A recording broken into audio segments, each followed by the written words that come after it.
ఇక నిన్న చూడు ఇక ఇది కేవలం ఈ హైదరాబాద్ ఈ సరౌండింగే కాదు, మహబూబ్ నగర్లో కూడా ఒక బైక్ రేసులు జరుగుతూ ఉన్నాయి.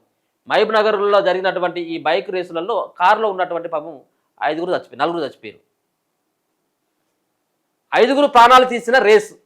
మహబూబ్ నగర్లో అర్ధరాత్రి 12 బైకులతో యువకుల విన్యాసాలు. కారును ఢీకొట్టిన స్పోర్ట్స్ బైక్, 10 అడుగుల మేర ఎగిరిపడ్డ వాహనాలు. కారులోని 8 మందిలో 3 దుర్మరణం, 4కి తీవ్ర గాయాలు. మృతుల్లో తల్లి కొడుకు. ప్రమాదానికి కారణమైన బైక్ పైన ఉన్నటువంటి 2 కూడా మృతి చెందినట. అంటే బైక్ పైన ఉన్నటువంటి 2, కారులో ఉన్నటువంటి 3, ఇంకా 3, 4 పరిస్థితి సీరియస్గా ఉన్నదట. ఇప్పుడు వాడు వచ్చినోడు రాక ఆ కారులో ఉన్నటువంటి వాళ్ళకు యాక్సిడెంట్ చేసి కారులో ఉన్నటువంటి తల్లి కొడుకుల ప్రాణాలు తీసి, ఇటువంటి ఈ రేసులన్నీ ఎక్కడి నుంచి వస్తాయి, దేనికోసం వస్తాయి?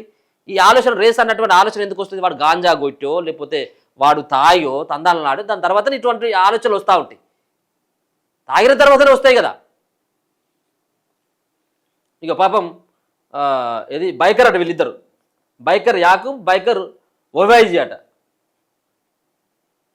యువకుల స్పోర్ట్స్ బైక్ రేసింగ్ సరదా ఆ దారిన కారులో వెళ్తున్న అమాయకుల నిండు ప్రాణాలను బలికొంది.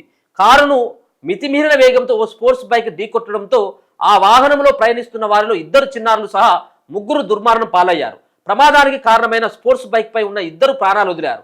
మహబూబ్ నగర్లో ఆదివారం అర్ధరాత్రి తర్వాత జరిగిన ఈ ఘటన స్థానికులను తీవ్ర దిగ్భ్రాంతికి గురిచేసింది.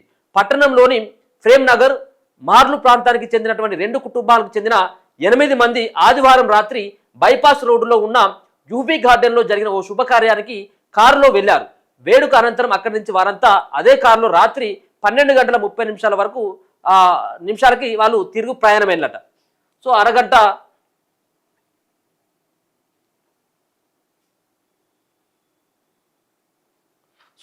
తర్వాత బైపాస్ రహదారిలో గల పాలకొండ చౌరస్తా శివాజీ విగ్రహం దగ్గర మార్లు వైపు వెళ్లేందుకు కారును తిప్పారు.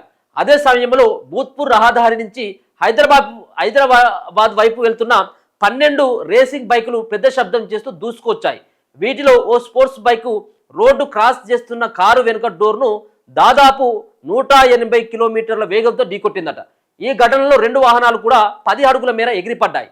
ఈ ఘటనలో కారులో ఉన్న ప్రేమ్ నగర్కు చెందిన అర్షియా బేగం, ఆమె కుమారుడు హజీబ్, ఆమె మరదలు రేష్మా కుమారుడు అమర్ అక్కడికక్కడే మృతి చెందారు.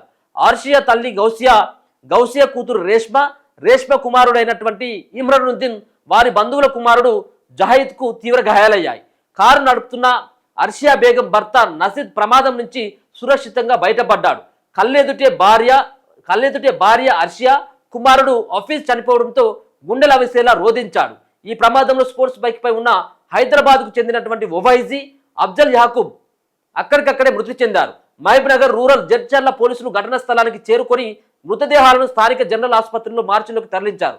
క్షతగాత్రులను చికిత్స నిమిత్తం వాళ్ళని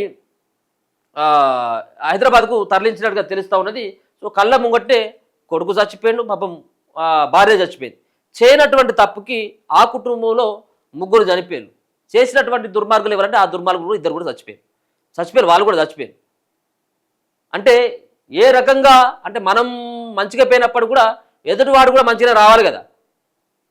ఎదుటివాడు కూడా తాగి మనం ఏమైనా మొక్కుకుంటే దేవుణ్ణి మేము మంచిగా క్షేమంగా పోయి క్షేమంగా రావాలని, వాడు అవతలను క్షేమం కూడా మనమే మొక్కుకోవాలి. రేపటి నుంచి వాడు కూడా అవతలలో వచ్చినట్టు కూడా మంచిగా రావాలని చెప్పేసి. సో ఇటువంటి ప్రమాదాలకి చాలామంది అమాయకులు బలైపోతూ ఉన్నారు. ఈ ర్యాష్ డ్రైవింగ్ వల్ల ఎదురుగా మంచిగా పోయినప్పుడు కూడా అవతలోడు ఎట్లా వస్తాడో తెలియదు, వాడు ఎక్కడ టక్కర్ చేస్తాడో తెలియదు, ఎట్లా వాళ్ళు చంపుతాడో తెలియదు. సో పాపం ఒక ఘోరమైనటువంటి ఒక ప్రమాదం. కారులో ఒక శుభకార్యానికి వెళ్ళి అప్పటి వరకు బంధువులతో కలిసిమెలిసి ఉండి అక్కడ వాళ్ళందరితో సరదాగా ఉండి తినేసి వాళ్ళతో ఎంజాయ్ చేసి మళ్ళీ తిరుగు ఇంటికి వెళ్ళేటువంటి క్రమంలో జరిగినటువంటి ఒక దారుణమైనటువంటి ఒక ఘటన, ఒక అర్ధరాత్రి తర్వాత అంటే ఉదయం జరిగినటువంటి సంఘటన.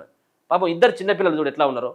2 చిన్నపిల్లలు, పాపం ఈమె పేరు ఇది అర్షియా, వాళ్ళ 3 చచ్చిపోయారు.